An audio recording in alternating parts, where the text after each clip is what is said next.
ओ शाह उथी ओ शाह ॾिस तो जन मारू अणन सां हशर छाहे पंहिंजी धरतीअ ते धरतीअ जो धणी ॼण ओपरो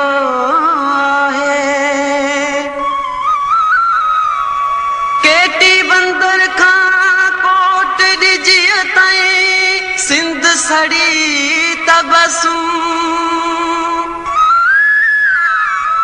हुते कातिल बणियो धारियो हिते पंहिंजो सिसीला है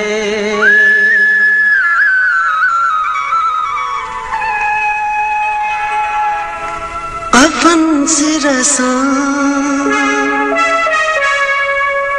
ऐं झंडो हथ में हा जाग जोधा ऐं हल सथ में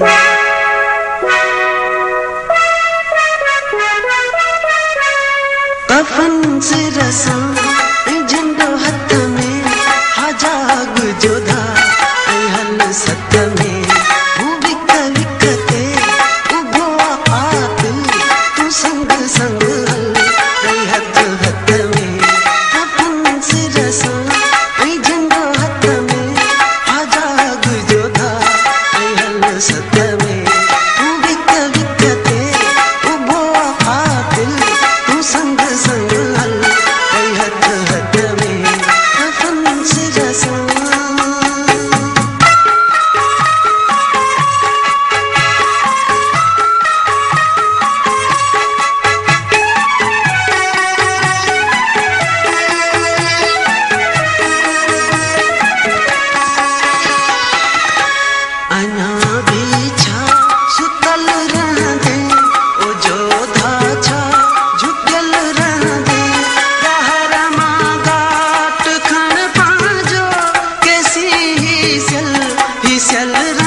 सजी सिंध मां बुझजन